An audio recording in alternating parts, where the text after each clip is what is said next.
And here we are once again. Good evening, folks. Welcome to Friday Night Tech Talk.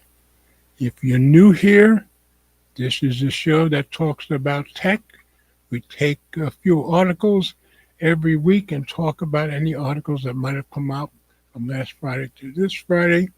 We chat in the comments, and I try to bring you articles that you won't find everywhere else, and maybe teach us all a little more about tech or something we didn't even know before, or just come up with some news that you won't see everywhere. I also try to keep up with the big happenings of the week. And this week we didn't really have any huge happenings, but we did have a minor one, or we had one in London, so we'll go over that. But if you're new here, please type something in the comments, say hello, and let us know where you're from. And Eleanor, first one in here. So glad you're here as always. And for my United States viewers, happy 4th of July. And for those who aren't from the United States, we're glad you're here anyway. So I hope you guys have had a good 4th. And I know we're just getting started on the 4th of July weekend. And it hasn't quite gotten, when I look over there, I'm looking at the window. It hasn't quite gotten dark yet. So it being the 4th, don't be surprised if you hear some fireworks outside. We have one neighbor directly across the street who loves to set off his fireworks. So we'll see how that goes. Meanwhile, every week I give you show notes on my webpage. So let's go take a look at that. And I have checked a couple of times to see if I had any notification from Ted. So far, nothing. That usually means there's a good chance he might join us, but we'll see. Oh, and before I forget, even though I was off today, I still carried my two phones, and I still like to let you guys know which phones I carried. So I had my iPhone 15 Pro Max today and my OnePlus 13. And you guys know that's based on the watch that I'm wearing. And today I'm wearing the OnePlus 3 watch. So let's go take a look at my webpage and look at tonight's show notes. I'll share screen here. Okay. So if you want to follow along in the show notes, you want to click on any of the articles yourself, you can do so. Just go to mobilegeezer.wordpress.com. Click on today's date. You'll get just the show notes for tonight's show. And as I do every week, I'll give you guys a little preview of what we're going to discuss today. Like I said, the one kind of big event this week was the Nothing Phone 3 was announced. So I just had the Nothing Phone 3, their version of a flagship. This is their first flagship for $799, with some unsettling for some design changes. So it's different than the other Nothing phones. And I have two of them. I have the Nothing Phone 2 and I have the Nothing Phone 3A Pro, neither of which I have with me tonight. But we know the glyph lights are the unusual and the big difference on that. Well, this one doesn't have the glyph lights, and we'll be discussing that in the article, and I pulled it from Engadget. So that'll be the first thing we'll discuss. And then we'll move on to what I think was kind of a big deal. I guess the tech companies probably wouldn't even want us to know about that if they could keep it quiet. But I just said Eisenhower warned against the military-industrial complex. No need to worry any longer. They have joined forces and become one because some big shot tech executives are now part of the Army Reserve. So they are literally part of the government now.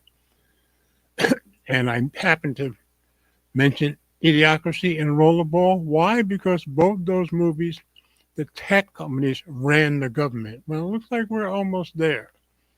So I thought that was kind of a big story, and I pulled it up from Yahoo News.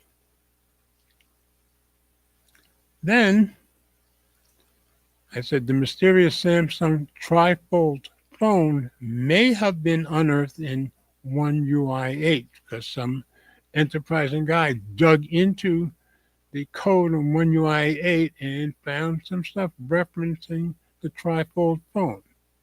So there's some speculation that at the Samsung Galaxy event next Wednesday, even though we're expecting the folding phones, that the trifold phone may be announced. And nobody thinks it's going to be released, just possibly announced.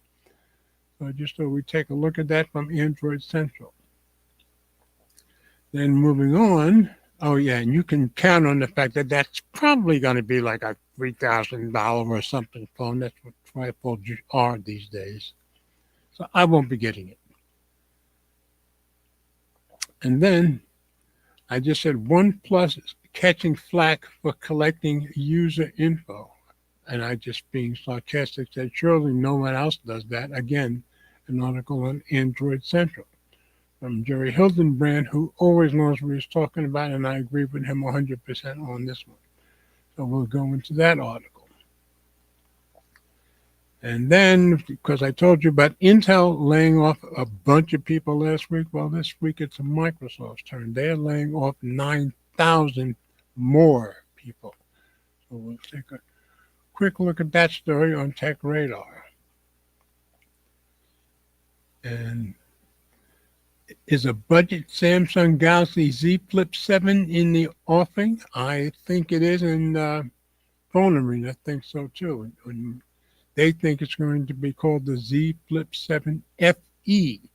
So that may be announced next week also. If I go for anything, it'll be for that because I can't afford the normal $1,000 and up prices. So we'll see how that goes and if they bring it forward. And right now I do have my OnePlus Open folding phone, but I do not have a flip phone at the moment.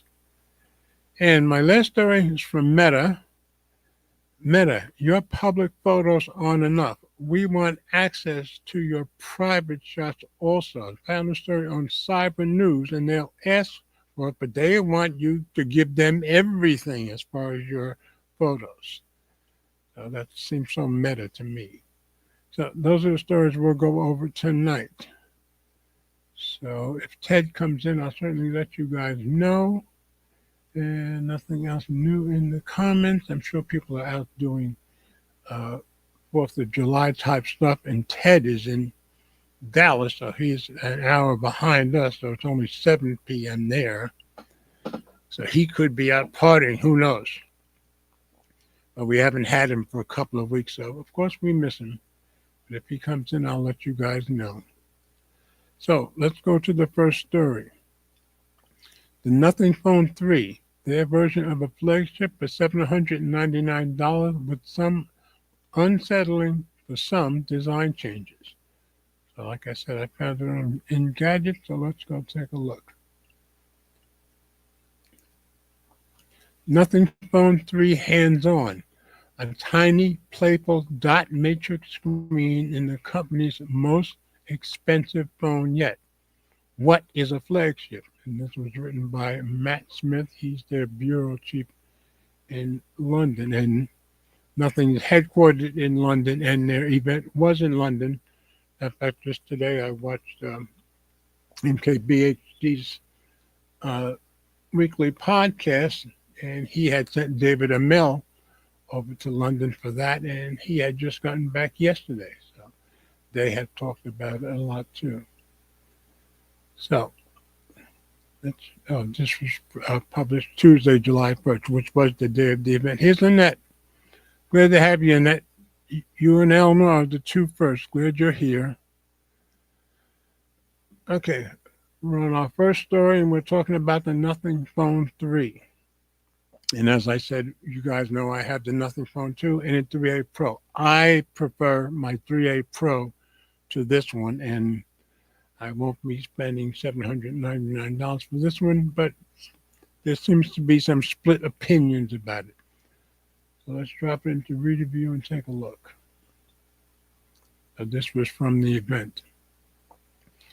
With the third generation of its smartphone series, Nothing made the unusual move to launch the cheaper A line first. That's why I have the 3A Pro, unveiling the phone 3A and 3A Pro in March. And I love my 3A Pro. It's a great phone. I used it all day yesterday, as a matter of fact.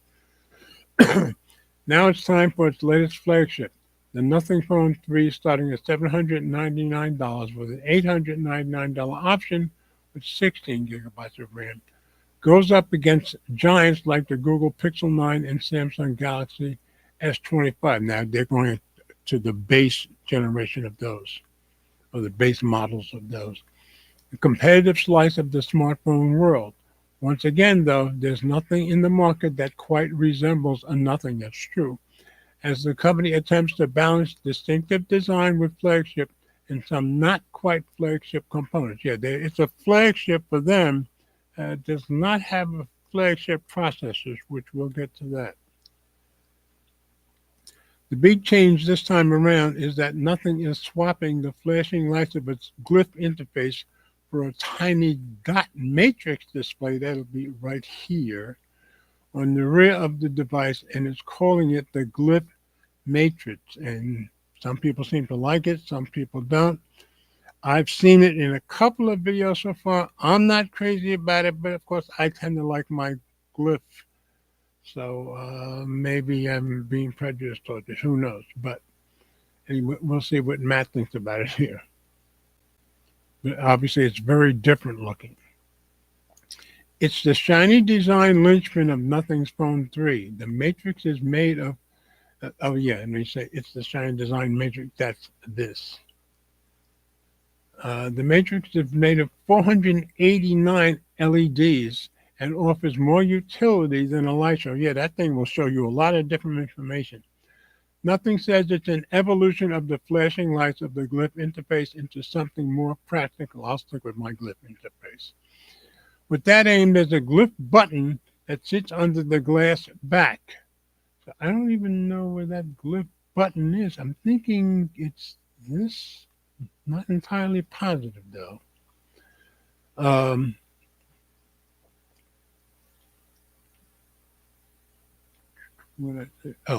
the glass back. Another benefit of this shift, according to Nothing's head of design, Adam Bates, is that removing the glyph lights freed up more space within the phone, which makes perfect sense.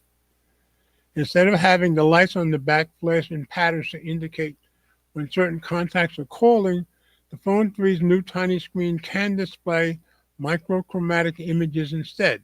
At first, these will be preset shapes, but eventually you'll be able to customize your own animation or static dot matrix image. It's unclear for each of your contacts. So I gather that little circle, that is still in development. Ahead of launch, Nothing shared a web portal that lets people take photos and turn them into glyph patterns. But it's very, very small. It's like a very, very small Game Boy camera. Somebody in a couple of the videos said it was like a Game Boy camera too. This is him, the guy who wrote this. The one I took kind of looks like my head. I guess that's this. At least there's a contrast and gives a glimpse of what users might be able to show on the matrix screen. And as I said, they're still developing that, and I gather it'll keep becoming more and more programmable. He just said, that's me. Alongside glyph style notifications, the matrix will be able to display simple widgets such as weather and battery levels. Yeah, it'll show you all kinds of things. It can be a stopwatch. It can even a low-res mirror, more on that later. It can also be used as a visual countdown when using a timer with the camera too. And there will even be games like rock, paper, scissors, or spin the bottle. Yeah, and I gather they actually use that in the demonstration. And that's all in this. Okay. Thankfully, Nothing didn't make the assembled media test this at its big global launch. They're talking about spin the bottle.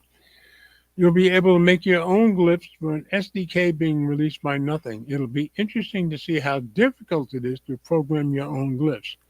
You know what I want already? A Tamagotchi. My first impression is that it's a little more restrained than any of the light show of the glyph interface on previous phones. Yeah, and when you see it in the video, go watch some videos on this thing because it is very small, but it's amazing how much different things you can do with it. Additionally, a dot matrix design readily aligns with the era of design inspirations that Nothing is drawing from. You can lightly interact with the matrix through the glyph button, which is intriguingly built under the rear cover of the Nothing Phone 3. It's a single button, so learning the quirks of a long press and a short press, especially when there's no tactile response, that's not good, takes a bit of time. So yeah, I can see it would be my difficult learning. Flanked by other eager photographers, YouTubers, and media, I took a little too much time in making the glyph mirror work. Weirdly, you can't use it as a selfie guide with the primary cameras. You would have thought you would be able to. Or at least I didn't figure out how to during my hands-on. Yeah, I gather there were a lot of people and a few phones, and they didn't all get as much time with them as they would have wanted. Elsewhere, the design is inspired by the lines and shapes, of the New York City subway map, while the see-through back of the Phone 3 has a three-column design that divides the component curves, camera modules, and glyph matrix. So they're saying that this back design, let's go up to, that the design back here is somehow based on the New York City subway. Now, I spent years and years riding that subway every day and looking at the subway map every day. I don't see it, but I gather other people do. But anyway, supposedly that's what the design is based on. Okay. The Phone 3 is Nothing's thinnest phone yet and is 18% thinner than the Phone 2. The new Nothing flagship also lacks the chunky camera that's on the Phone 3A Pro. Yeah, the 3A Pro, much as I love it, it does have a chunky camera on the back, and that makes it a little on the heavy side. It's a tiny bit heavier than my OnePlus 13, let's say. This is because this time Nothing has the budget to do so. The Phone 3 costs $350 more than the 3A Pro, so it can use smaller, even custom-made components to shrink the footprint. Instead, the three-camera layout, and we'll go back and take a look at that layout. Yeah. People are complaining nothing is lined up with this camera, so some people don't like it. Some people do seem to like it. I'm not crazy about it. But on MKBHD's podcast with the four guys in the show, they were split. Half of them didn't like the looks of it. Half of them did. So,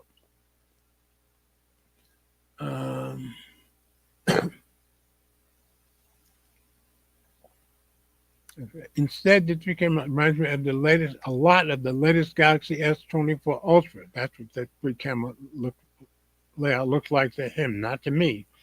With only slightly protruding camera lenses. It's not flush, but perhaps I'm asking for too much. The only contemporary smartphone with an entire flat camera is the Pixel 9a, and I guess that's true. I have the Pixel 9 Pro, so I don't have the 9a. Despite its slimmer profile, the device still features a periscope zoom on a 50 megapixel sensor. It goes up to 3 times optical zoom, 6 times digital zoom, and a 60 times AI super res. Yes, we all blame Google and Samsung for this nonsense here. They're the ones who came up with these 60 and 100 and 200 times. This will also serve as a macro camera, allowing for clearer close-up shots. And I have seen a couple of videos where they were praising how well they did with the macro camera based on this. The main camera is also 50 megapixel with an f1.68 aperture.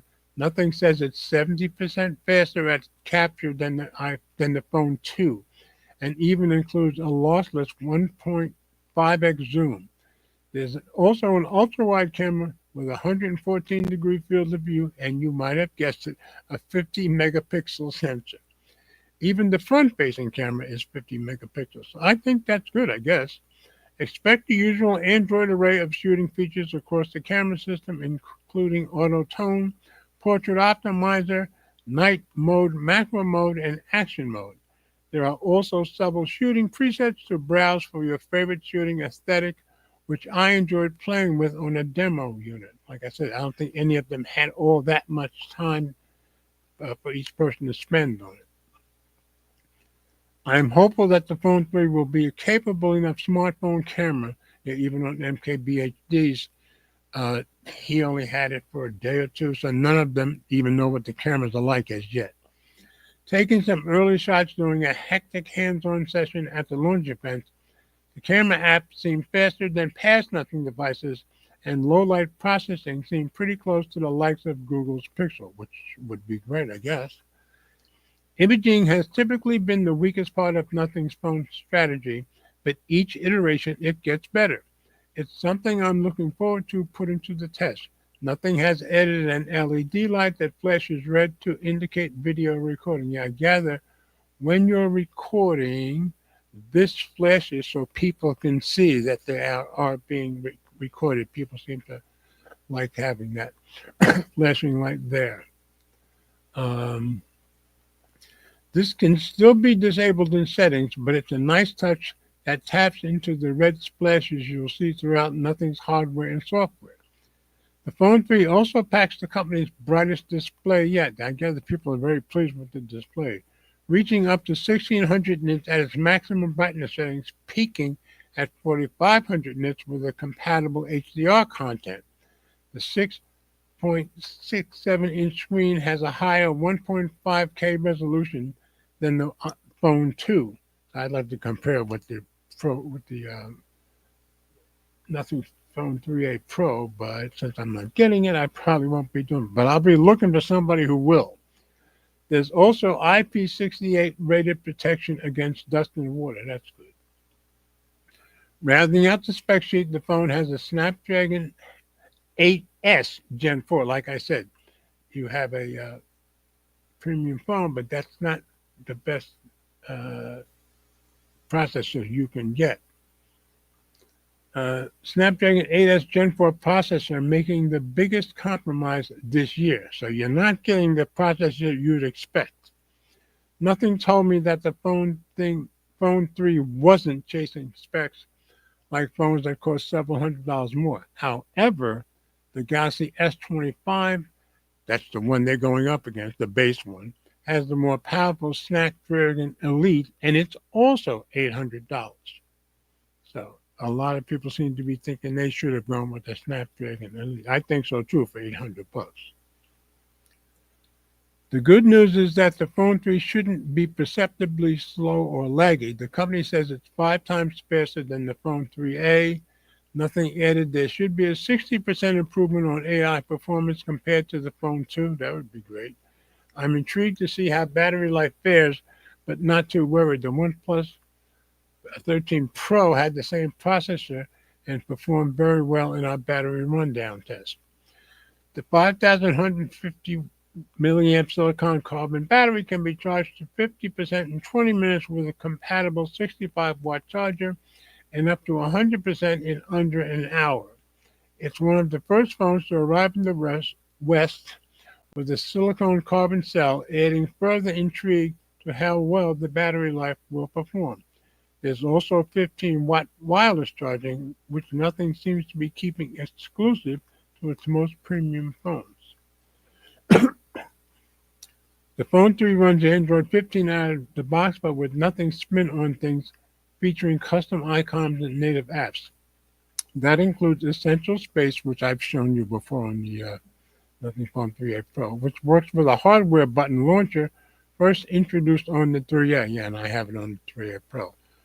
While there were rumors that Nothing might fold the feature into a subscription, I hadn't heard that. It'll be free for the foreseeable future. That's good. However, Smart Collections, which was meant to collate screenshots and other files, is still being worked on and won't be available at launch. So it'd be interesting if we get the smart collections on the 3A Pro when it comes out. The focus software-wise may be the new Glyph Matrix, but you can expect some of the typical AI-assisted features like natural language search that Nothing calls essential search. It will be able to tap into everything on the Nothing Phone 3. Nothing's cheaper 3A devices leaned into software too, but with the Phone 3, there's more importance on the specs. The question is this flagship enough? The Phone 3 is priced at $799 with 12 gigabytes of RAM, 256 gigabytes of storage. An $899 model will also launch with 16 gigabytes and 512 gigabytes.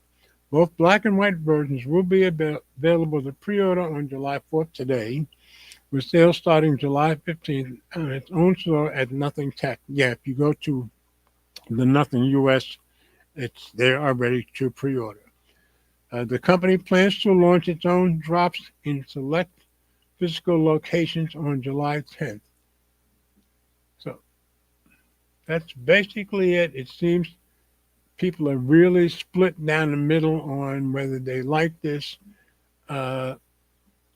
design-wise compared to past phones, and also you're paying $800 for their flagship, but it doesn't have the flagship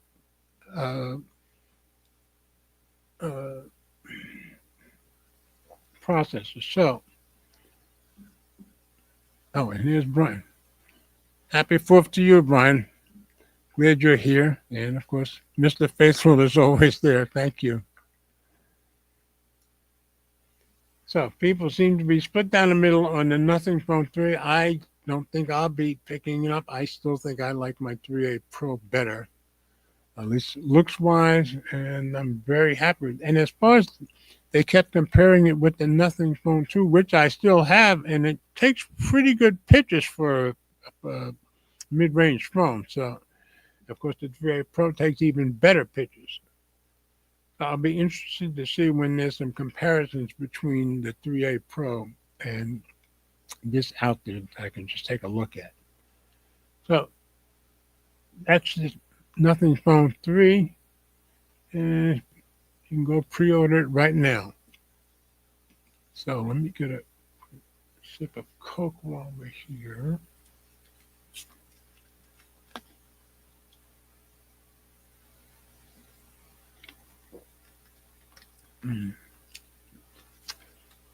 Okay, on to story 2. I was kind of hoping Ted might pop in, but there's still time. Now, this I thought was a pretty serious story, and I think it'll end up becoming a pretty serious story. I said Eisenhower warned against the military-industrial complex. No need to worry any longer. They have joined forces and become one. And as I said before, I mentioned idiocracy and rollerball because the companies ran the government, and we're getting close to that. So I found this one on Yahoo News. There was a lot of people that had written this up. I just picked this one out. Tech execs from companies chasing defense contracts are now Army officers. Yeah, they've already been sworn in. A watchdog is calling for an investigation, you think? And this was on Tuesday, the 1st, by Kelsey Baker. Let's drop into really get rid of the ads. A watchdog group has called on the Defense Department's Inspector General to probe whether the recent commissioning of 4 tech executives as part-time Army officers is in keeping with laws and practices against self-dealing. My guess is this is probably within the law, but having companies and the government as one, not a good feeling. The Democracy Defenders Fund sent a letter on Tuesday requesting that investigators determine whether the assignment of these officials to the Army Reserve is consistent with the federal conflict of interest laws and whether their appointments qualify as misuse of position and non-public information. Yeah, because these people are working on government contracts, or at least their companies are.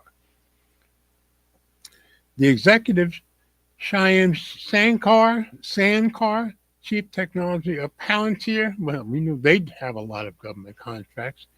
Andrew Bosworth, Chief Technology Officer of Meta, Kevin Weil, Chief Product Officer at OpenAI, and Bob McGrew, an advisor at Thinking Machines Lab, who was the Chief Research Officer for OpenAI, joined the Army Reserve just weeks ago, so they're all part of it already. The men will forego traditional 3-month boot camp for a 2-week crash course on Army history and basic military knowledge. Yeah, I don't think they need a boot camp. They'll be giving the orders. They won't be taking many, is my guess.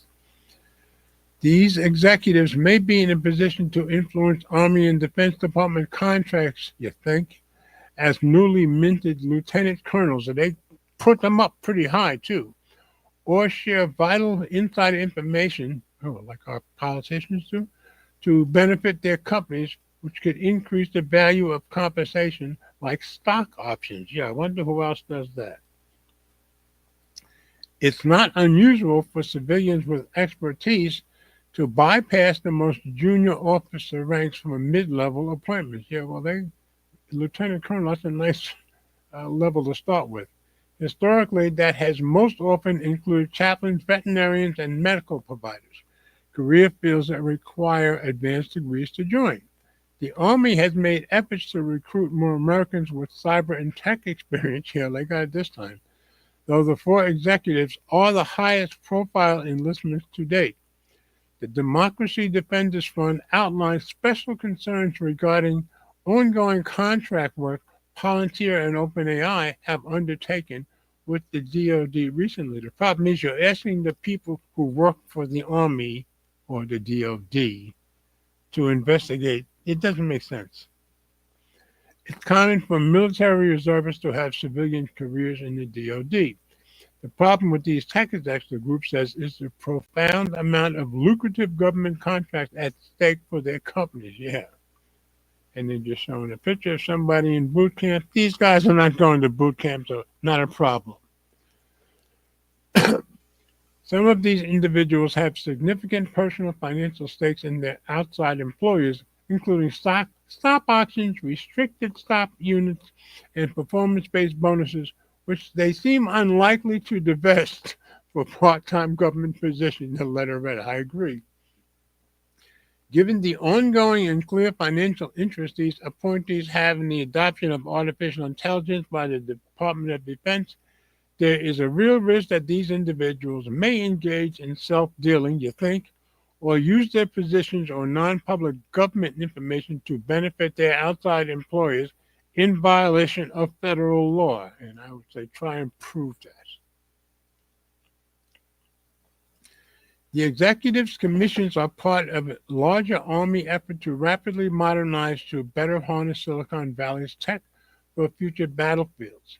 Some experts have previously noted that the expertise such executives have is likely to be an imperative for future peer-level conflicts. Business Insider asked Army officials if concerns regarding executives' potential conflicts of interest have already been addressed, but did not receive a response before Tuesday afternoon. Yeah, I wouldn't hold my breath. Officials have previously said the executives will be held to the same ethical standard as other service members, except the other service members aren't backed by billions of dollars, are they? Palantir, Meta, OpenAI, and Thinking Machines each have a significant financial interest in DoD adopting AI, the fund letter read, adding that the DoD has already awarded over $1 billion worth of contracts to Palantir, that's normal for them, and its subsidiaries, while OpenAI has a $200 million AI contract with the military. So, notice none of these stories came out until weeks after these guys were already inducted into the Army or into the Army Reserve. So obviously it was kept quiet until they wanted it to come out. So I just think it's going to end up becoming more and more of a big deal. But of course, they're probably going to keep as much of what they actually do quiet from the public forever, is my guess. I thought it was a story that you guys should know about. So nothing else new in the comments. So the mysterious Samsung trifold phone may have been unearthed in One UI 8. Found this on Android Central. So let's go take a look. One UI 8's animations leaked Samsung's rumored trifold before its debut. Nobody knows exactly when its debut, but suspicion is it'll be somewhat shown at Wednesday's Unpacked event. And this was by Nicholas Diaz, published yesterday. The rumors say we're not far from a full reveal, so we're still under rumors here, folks. Going to review. We've been eagerly awaiting Samsung's first steps into the trifold world, and it seems so is its One UI software. The trifold, rumored previously as the Galaxy G Fold, was spotted in a One UI 8 deep dive by tipster Assemble Debug.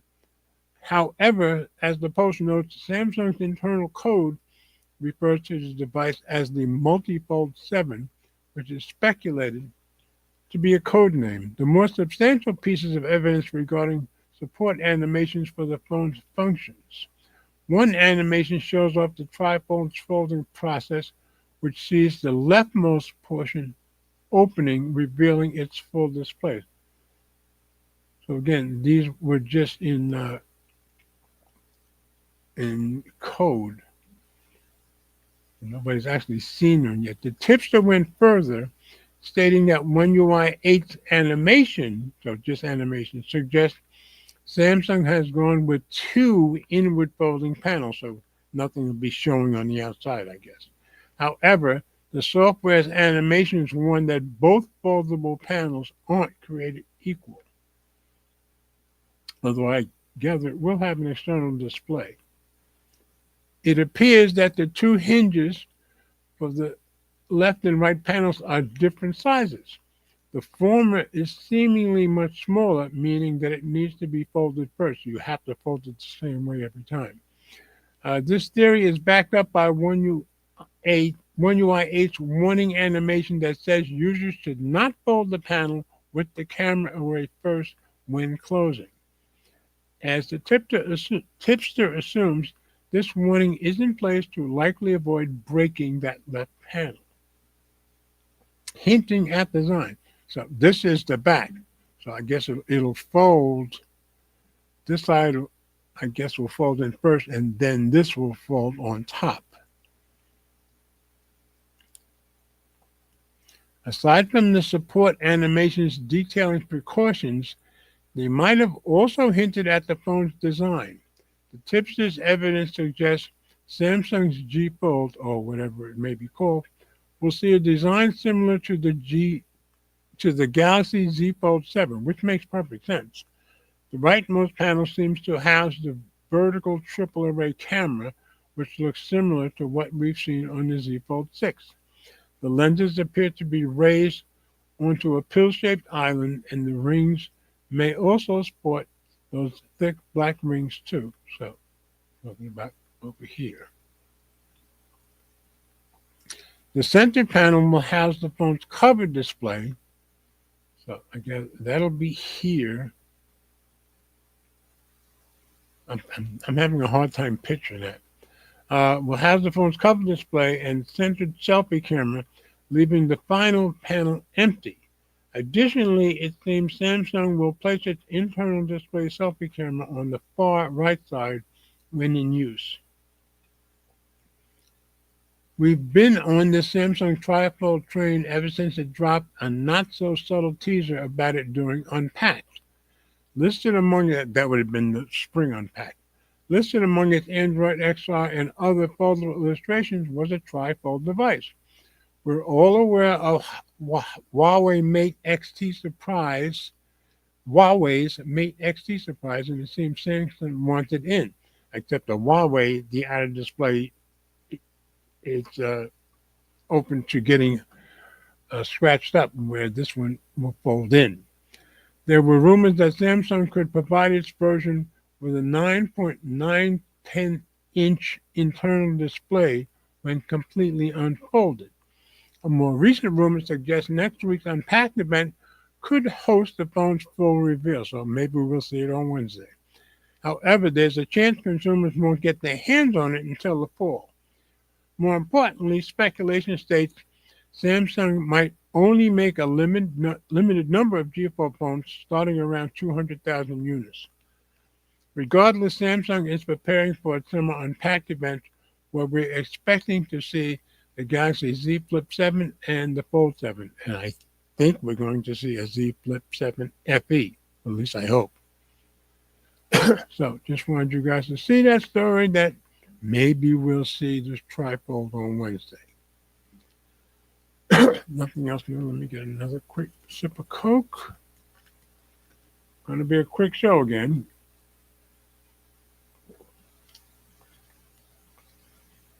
Since all you get tonight is me, folks. So, moving on. OnePlus catching flack for collecting user info. Surely no one else does that, me being a wise guy. Again, Android Central. And this one's by Jerry Hildenberg, who most of us, I think, is Android Central's best writer and has been for years. OnePlus is in hot water for something that all of our smartphones do, by Jerry Hildenbrand 2 days ago. But China, Jerry's a bit of a wise guy like me. I've told you guys, I met him at my first mobile conference back in 2015. Nice guy, very down to earth, very friendly.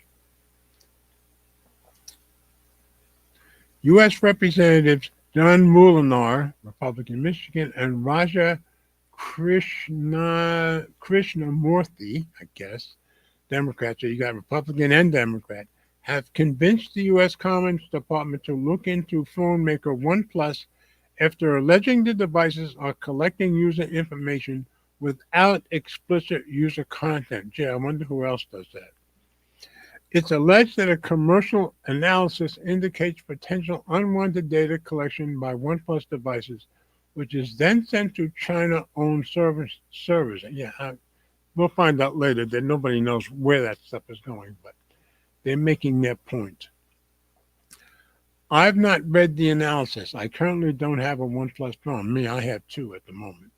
And while I can't prove all the things that OnePlus is alleged to be doing, I can still tell you that this is probably true. Then again, it's also true that the phone I am using, a Motorola Razr or a Pixel 9 Pro XL, is doing the exact same thing, collecting the same types of sensitive personal information and shipping it off to be stored on a server somewhere. Your phone is doing the same thing. That's true. They all do the same thing. They all do it, and we did agree to it in those terms we never read. That's true. Every phone that we use, and you agree to the terms and conditions, it's in there, and they're all doing it. Fear or posturing? I think we know the answer to that. Normally, I try to stay out of politics and the constant fighting that goes along with it. It never works, and if people think one side is their guy and the other side isn't. To me, it's class warfare of the wealthy versus the rest of us. China has been the hot button for a while. The last U.S. administration didn't like it any better than the current one. That's true. China is legitimately becoming an economic powerhouse, and here's the problem, that threatens the United States, and nobody who might get blamed for it likes it very much. We've seen Chinese companies blacklisted and banned. We've seen threats of the same for others. These companies aren't doing anything different than the companies that aren't on the chopping block. They just contribute to the Chinese economy in ways that Google or Apple do not. In this case, OnePlus is collecting the same type of data that any other phone is collecting and likely sending it off to servers in France or Iowa or somewhere. In other words, nobody knows where this stuff's going. These servers are likely administered by people who work for or with OnePlus, a Shenzhen-based phone maker. That makes perfect sense. Someone in China likely has access to that data regardless of where the server lives. And yes, we checked and have seen no indication that the data goes directly to China. And Jerry used to be a big time developer. He would know how to do this checking. We also reached out to OnePlus about the allegation. We have yet to hear back at the time of publication. OnePlus isn't likely to do anything out of the ordinary with this data. That doesn't mean the ordinary is good. Big tech companies collect far too much personal information whenever we allow them to do it.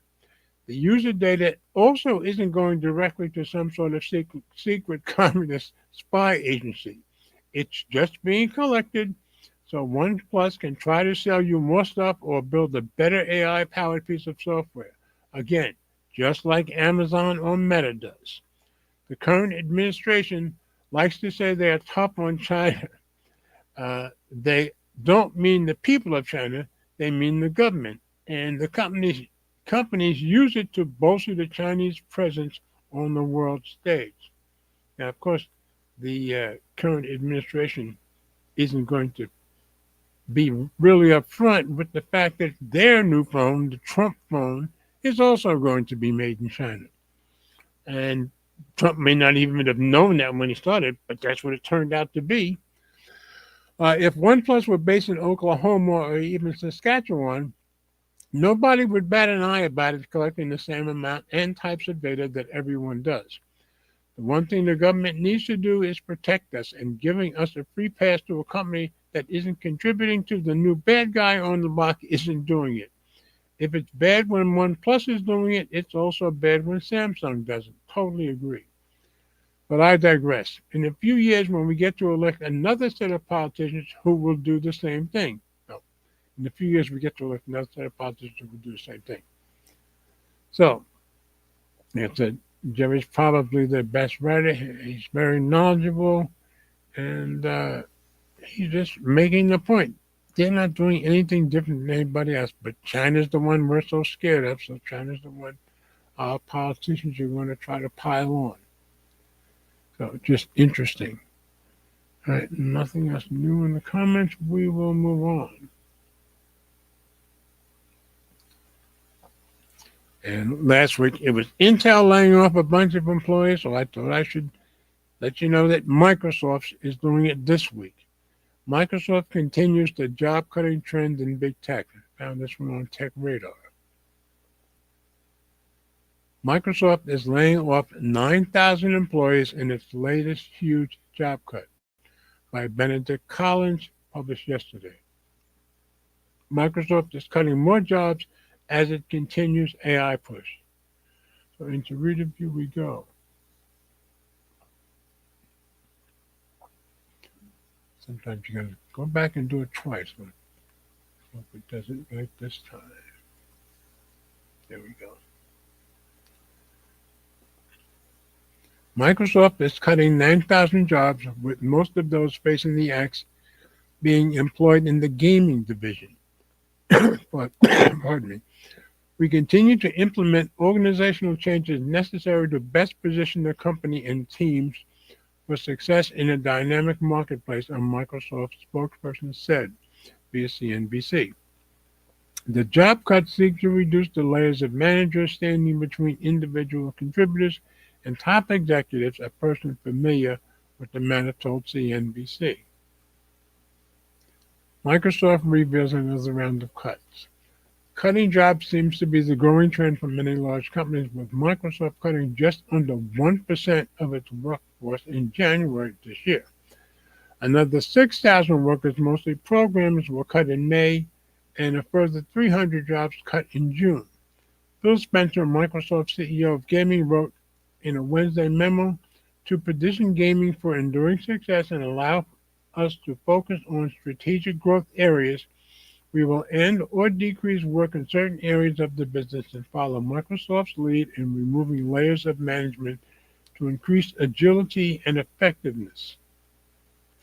Amazon has also gone through several waves of layoffs this year, which we reported on. with CEO Andy Jassy repeatedly saying that AI could replace some of its workers. For Microsoft, though, the layoffs are more to do with improving business performance and reducing internal friction. Intel has also lined up a significant wave of layoffs, which I told you about last week, with the company looking to cut 15 to 20% of its factory workforce.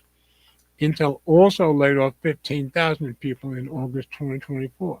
But while Intel has been struggling with declining revenues, yeah, they're struggling, and market performance, Microsoft reported nearly $26 billion in net income on $70 billion in revenue for the March quarter. So it seems like this layoff stuff just is ongoing with all these big tech companies. I just thought I should just continue to report on them. And on to what I hope we'll be seeing Wednesday also. We'll see. Is a budget Samsung Galaxy Z Flip 7 in the offing? Found this one on Phone Arena.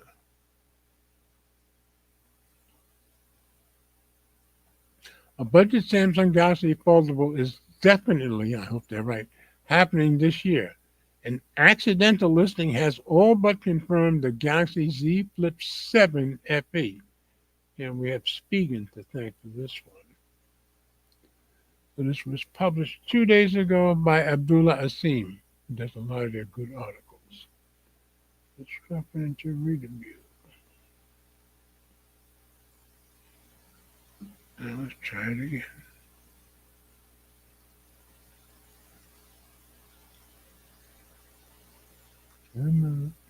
There you go. Samsung fans are preparing for the Galaxy Unpacked event that will be held on the 9th of this month. But besides the long-awaited Galaxy Z Flip 7 and Z Fold 7, there is now almost no doubt that a budget foldable called the Galaxy Z Flip 7 FE is also coming. Accessory maker Spigen accidentally listed cases for the Flip 7 FE, promptly removing them soon after.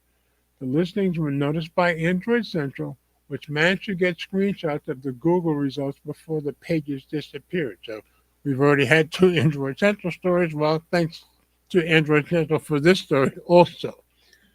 This basically confirms that the FE is happening this year, like slated to be unveiled alongside the Flip 7 and Fold 7 in a few days from now. The inclusion of the number in the name also suggests that it's going to become a yearly tradition and isn't just a one-off. Leaked Flip 7 renders, which also included the FE, showed that the Flip series is ditching the camera cutout in favor of more screen real estate. However, the FE will resemble the Galaxy Z Flip 6. The FE series may just become a repackaged, older Galaxy clamshell with a better chip inside. So this will be getting the new chip. So this is what Spigen, I guess, had put up, and they pulled it down right away, but not until somebody copied it off the internet. So Google results showed Spigen's Flip 7 FE case listing. If previous reports are to believe, the Flip 7 FE will cost around $736, a lot better than $1,000 up, if your tariffs don't end up inflating the price stateside. The phone will also be powered by Samsung's own 3nm Exynos 2500 chip, which will also be present in the standard Flip 7.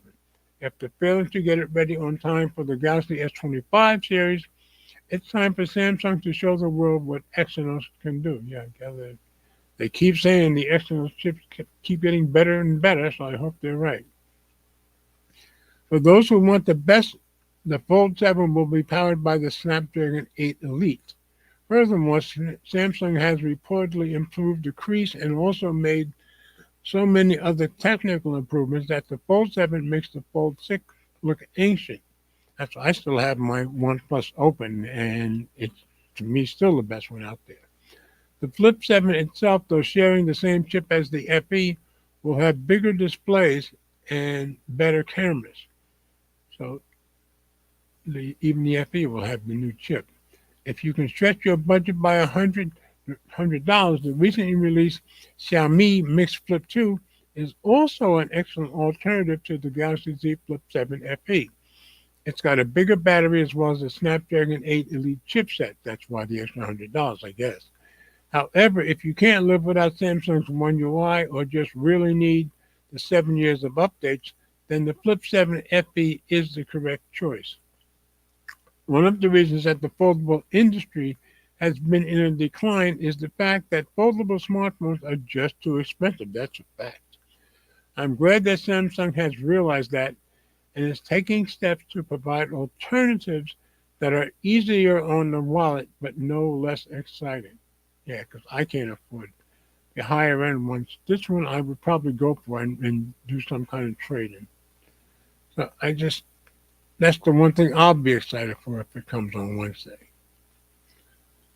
So, got one more story. I have nothing else new in the comments. Get down to my last story. And of course, this is Meta being Meta. Meta, your public photos aren't enough. We want access to your private shots also. I found this on something called Cyber News. Facebook wants Meta AI to access your private unpublished photos. This is from June 29th, and this is by Anna Hadden. And when I looked at her last name, I was thinking it's going to be a Z with a silent H, but I went and checked the pronunciation. No, it's a silent Z. So I tend to check stuff like that. So let's go into review and get rid of these ads. Facebook has been using your public photos, posts, and interactions to train its artificial intelligence for years. But now it wants access to your photos that you've never even uploaded. So they've been grabbing what you make public. Now they want what you haven't made public. When Facebook users are creating a new story, they receive a pop-up that asks if they would like to opt into cloud processing for creative suggestions according to TechCrunch. Clicking allow lets Facebook generate new content from your camera roll like colleagues, recaps, AI restylings, or photo themes. The platform explains that it will take media from your camera roll and upload it to its cloud on an ongoing basis to create ideas for you. In other words, once you say allow, you're letting him have access to anything that's on your camera roll. And probably more than that would be my guess. According to the message, Facebook will not use your media for ad targeting, and we all know how much we can believe that. However, by tapping allow, you are also agreeing to Meta's AI terms of service, which allow your photos and facial features to be analyzed by AI. That's wonderful. This includes any people and objects in the photo, so everybody you've got, they can do the same thing, as well as the date when the photos were taken. The terms also grant Meta the right to retain and use any personal information that you've shared with it in the process. So any personal information in those photos, you're telling them they can use that too. The company doesn't specify the nature of said data, but it calls it any information you submit as prompts, feedback, or other content. Meta insists that the feature is entirely opt-in and can be turned off whenever the user wants. Yeah, I wouldn't be opting in. But I think it's nice to let you people know about this stuff because you can bet they're not screaming it from the rooftops. These suggestions are opt-in only and only shown to you unless you decide to share them. Yeah, so they're not shown to anybody else and can be turned off at any time, she continued. Camera roll media may be used to improve these suggestions, but are not used to improve AI models in this test. You're right, said Meta spokesperson Maria Kubota. Meta Public Affairs Manager Ryan Daniels tells The Verge that it's not currently training on your unpublished photos. Yet currently training. In other words, that doesn't say it won't happen tomorrow with this new feature. The Verge's headline implies we are currently training our AI models with these photos, which we aren't. This test doesn't use people's photos to improve or train our AI models. It should add the word yet, I would think. While Google explicitly says in its terms that it does not train generative AI models with personal data obtained from Google Photos, Meta's AI terms remain vague on purpose. You can count on that, not specifying whether such unpublished photos can be used for training purposes. The feature is currently being tested in the US and Canada. See, this way they can say, well, we're not currently using it, but that doesn't mean they can't change their mind at any time. Facebook used public posts of billions of its users dating back to 2007 to significantly improve its AI. Can you imagine how much data they have since 2007?